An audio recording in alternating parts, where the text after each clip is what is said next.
தமிழக வெற்றி கழகத்தினுடைய சாதனை ஆட்சி 100 நாட்களை வெற்றிகரமாக கால் பதித்து வந்து கொண்டிருக்கிறது. இந்த வெற்றி 100 முதல் வெற்றி இது, முதல் 100 நாள் வெற்றி இது. பல்வேறு 1000 நாட்களை காண வேண்டிய இயக்கமாக இன்றைக்கு இந்த இயக்கம் பரிணாம வளர்ச்சி பெற்று வந்து கொண்டிருக்கிறது. சட்டமன்றத்திலே நிகழ்வுகளை நேரடியாக ஒளிபரப்ப அச்சப்பட்ட முதலமைச்சரெல்லாம் இருக்கிறார்கள். அச்சம் என்பதே இல்லை, பயமறியாத காளையாக நம்முடைய முதலமைச்சர் மக்கள் நேரடியாக பார்த்து கொள்ளட்டும், உங்கள் சட்டமன்ற உறுப்பினர்கள் எப்படி இருக்கிறார்கள், எப்படி பங்காற்றுகிறார்கள் என்பதை பார்த்து கொள்ள வேண்டும் என்பதற்காக நேரடி அலையை இன்றைக்கு ஒளிபரப்பிக் கொண்டிருக்கிறார்கள். மக்கள் வரவேற்றுக் கொண்டிருக்கிறார்கள், பார்த்து கொண்டிருக்கிறார்கள். சட்டசபையில் எதிர்கட்சி திமுக உறுப்பினர்களின் செயல்பாடு ஏடிஎம்கே தனியாக ஒதுக்கிட்டாங்க. டிஎம்கே டிவிகே 2 பேர் தான் வந்து காரசாரமான டிஎம்கேயோட செயல்பாடுகள் அப்போ இருந்ததுக்கும் இப்போ இருந்ததுக்கும் நீங்கள் திமுகவுடைய செயல்பாட்டிலே எப்பொழுதுமே நீங்கள் மாற்றம் காண முடியாது. இன்னும் போக போக மோசமான நிலைக்குத்தான் போய்கொண்டிருக்குமே தவிர அவரிடத்திலே புதுமையை நீங்கள் எதிர்பார்க்க முடியாது. எப்படி இருந்தார்களோ அப்படித்தான் இருக்கிறார்கள், அதே நிலையில் இருக்கிறார்கள்.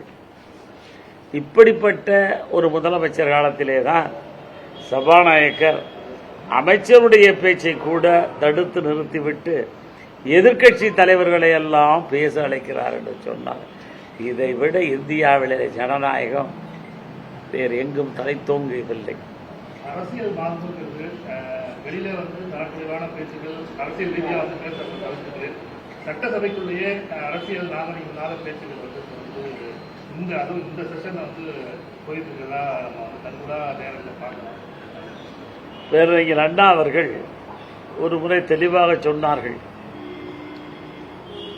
நல்ல நடை இருக்க நரகள் நடை நமக்கு எதற்க தம்பி என்று சொன்னார்கள். அது எல்லோருக்கும் பொருந்தும், இந்த காலத்திற்கும் பொருந்தும். நம்ம நகர்ப்புற வாழ்வாதார மேம்பாட்டு வாரியத்திலிருந்து நம்ம இந்த ஆண்டு எந்தெந்த ஸ்கீம் வந்து கொண்டு வர போகிறோம். ஏற்கனவே எக்ஸிஸ்டிங்காக வந்து நிறைய இடத்துல கட்டியிருக்காங்க. அதில் எதுவும் குறி போகாமல் பல பேர் வந்து இருக்காங்க.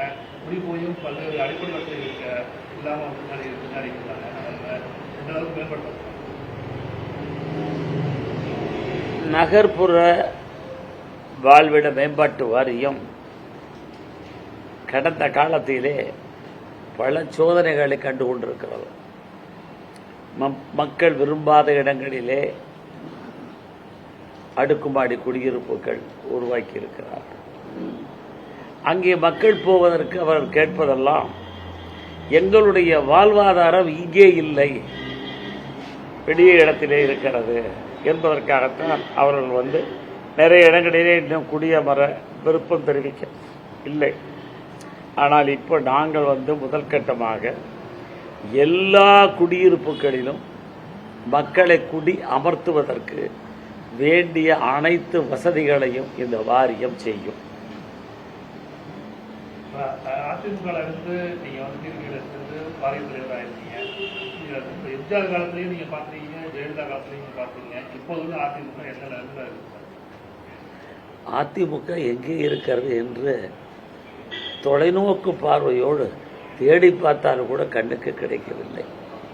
ஏனென்று சொன்னால் புரட்சித்தலைவர் எம்ஜிஆர் கொண்ட கொள்கை, அம்மா அவர்கள் காட்டிய பண்பு, பரிவு, பாசம் இவை அனைத்தையும் தமிழ்நாட்டுடைய முதலமைச்சரிடத்திலே இன்றைக்கு மக்களும் தொண்டர்களும் கண்டுகொண்டிருக்கிறார்கள்.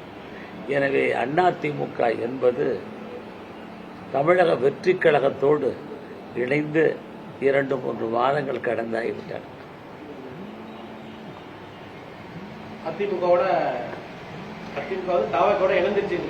கலந்து போய்விட்டது, நீக்க வர கலந்து போய்விட்டது.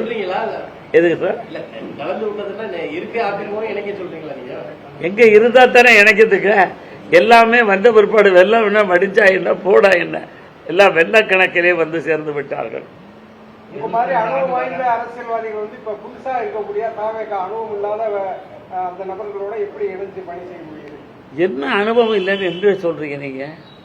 எப்படி அவர்கள் அனுபவம் மற்றவர்கள் என்று நினைக்கிறீர்கள்? அனுபவம் பத்தாம நிறைய இடத்துல இல்லை இல்லை, அவர்கள் தானே இந்த தேர்தலிலே வெற்றிக்காக பாடுபட்டவர்கள். அவர்கள் உழைத்த உழைப்பு தானே இன்றைக்கு மரியாதைக்குரிய தளபதி அவர்களை முதலமைச்சராக ஆக்கியிருக்கிறது. 75 ஆண்டு கால திமுக வரலாற்றில் பல்வேறு சீர்திருத்தங்களை இந்த நேற்று வந்து திமுக அதை நம்ம எப்படி சாப்பிட்றோம்? திராவிட கட்சிகளே ஆழமான கட்சிகள் திமுக மறுசீரமைப்புங்கிற ஒரு கட்டத்துக்கு அவங்க எடுத்து போயிருக்காங்கன்னா எதனால? ஒரு படத்திலே, கடந்த காலத்திலே ஒரு படத்திலே எங்கள் தளபதி அவர்களுடைய தெளிவாக உச்சரிப்பார்கள், பயம், தோல்வி பயம், மீண்டும் ஆட்சிக்கு வர வேண்டும் என்பதற்கான பயத்திலே அவர்கள் சீர்திருத்தம் என்ற பெயரிலே சொல்லிக் கொண்டிருக்கிறார்கள். இந்த திராவிட முன்னேற்றக் கழக ஆட்சி அமைவதற்கு முன்னால், அந்த இயக்கம் தோன்றுவதற்கு முன்னால் பேரறிஞர் பெருந்தகை அண்ணா அவர்கள் வாரிசு அரசியலை பற்றி வரவேற்றிருக்கிறார்களா? இதனுடைய வீழ்ச்சிக்கு காரணமே வாரிசு அரசியல் தானே. அது வீழ்ந்துபட்டு போய்விட்டது, அது செத்து போய்விட்டது. அதற்காக இன்றைக்கு புலம்பிக் கொண்டிருக்கிறார்கள்.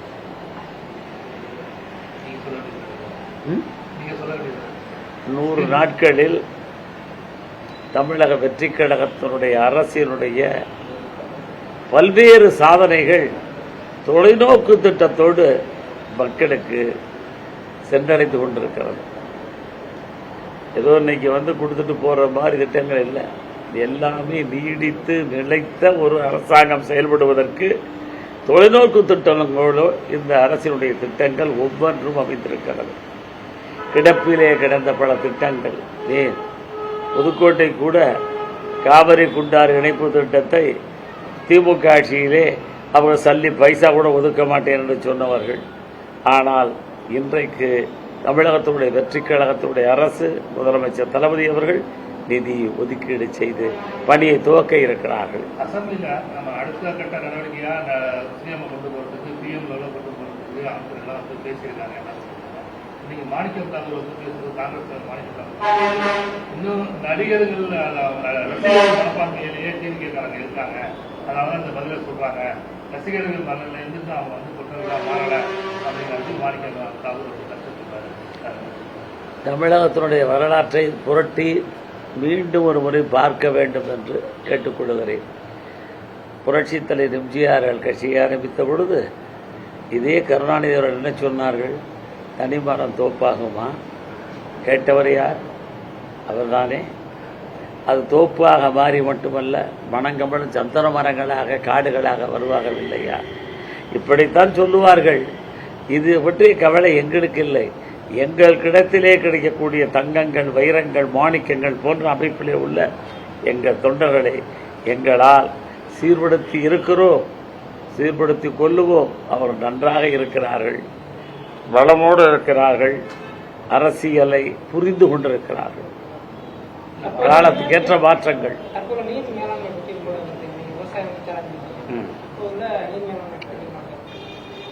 நீரின்றி அமையாத உலகு என்பது வள்ளுவனுடைய வாக்கு. நீர் வேண்டும். ஆனால் தமிழகத்திலே நம்முடைய நிலைப்பாடு இயற்கையினுடைய அமைப்பிலே மேற்கிருந்தே நோக்கித்தான் நீரினுடைய போக்கு கிழக்கு நோக்கி வரும். அப்படி வருகின்ற பொழுது நம்முடைய தமிழ்நாட்டினுடைய உயிர் ஜீவனாடி போராட்டம் என்பது காவேரி. காவேரியிலே தண்ணீர் வரவில்லை. கர்நாடகத்தை உச்சநீதிமன்றத்தினுடைய அறிவுறுத்தினோடு நாம் கேட்டுக்கொண்டிருக்கிறோம். அவர்களும் அதை பற்றி மௌனம் சாதிக்க விரும்புகிறார்கள். எனவே எப்படியும் நம்முடைய செப்டம்பர் அக்டோபரிலே நீர்நிலை நிரப்பப்படும், சீர்படும் என்று இறைவனை வேண்டுகிறோம். நடக்கும். கூட்டணி கட்சியில நம்ம வந்து இருக்கிறவங்க காங்கிரஸ் ஆகட்டும், மார்க்சிஸ்ட் கம்யூனிஸ்ட் ஆகட்டும், பல்வேறு நிலைப்பாடுகளை எடுத்து கடந்த 2 நாட்களா பேசிட்டு இருக்காங்க. இன்னைக்கு மார்க்சிஸ்ட் கம்யூனிஸ்ட் நாங்கள் தேவையா, அரசு அதிகாரிகள் தேவையா, விஜய் முடிவு இன்னைக்கு வந்து மாணிக்கம் தாக்கூர் ரசிகர் பண்பாடுலேயே அவங்க இருக்காங்க. அதனால தான் இந்த கருத்தை எல்லாம் தெரிவிக்கிறாங்க. விஜய் அவர் முதலமைச்சர் வந்து பிரைம் மினிஸ்டர் கேண்டிடேட்டா இது பண்றாரு. கூட்டணிக்குள்ளேயே விரிசல் தொடர்வதற்குண்டான சமிக்கைகள் காட்டப்படுது. அதுதான் ஜனநாயகம். நமக்கு விரும்பிய கருத்துக்களை நாம் சொல்லுவது, அந்த கருத்துக்கள் மக்களிடத்திலே சென்றடைந்து நல்ல முடிவை எடுப்பது ஜனநாயகம். எனவே கூட்டணி கட்சிகளே இருப்பவர்கள் அவர்கள் கருத்தை சொல்லுகிறார்கள். இதில் எந்த கருத்து சிறந்தது என்பதை முடிவு செய்யும் ஒரே தலைமை தளபதி. அவர் முடிவு செய்து கொள்ளுவார்.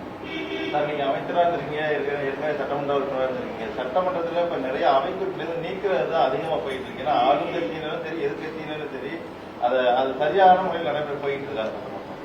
இன்றைக்கு தமிழ்நாட்டிலே மட்டுமல்ல, இந்தியாவில் இருக்கக்கூடிய சபை முன்னவர் அல்லது சபாநாயகர் தமிழ்நாடு இப்போது இல்லை என்று சொல்லக்கூடிய அளவுக்கு வந்து கொண்டிருக்கிறது.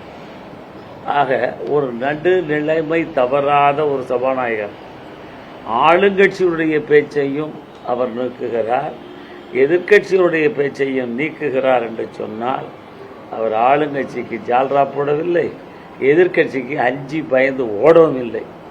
எனவே என்ன சட்டம் சொல்லுகிறதோ, விதி எதை வழிகாட்டுகிறதோ அதன்படி அவர் செயல்பட்டு வருகிறார். முன்னாடி வந்து சட்டமன்ற நிகழ்ச்சிகள்லாம் யூடியூப்ல வந்து ஒரு கமெண்டா போகாது. இப்ப ரொம்ப எல்லா இன்ஸ்டாகிராம் பேஸ்புக் எல்லாமே ரொம்ப மோசமான இல்லைங்க. அது யாருடைய கருத்து? ஒவ்வொரு தனி மனிதனுடைய கருத்து. அது ஒவ்வொருத்தர் இன்ஸ்டாகிராம்ல அல்ல யூடியூப்ல போடுறான்னா அது அவருடைய விருப்பம்.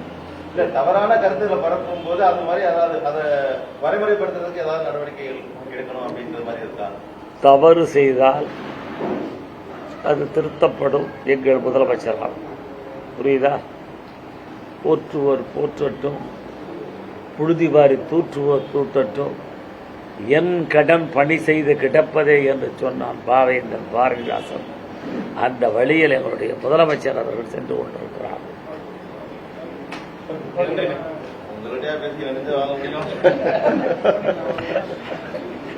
ஏங்க அப்படி சொல்றீங்க?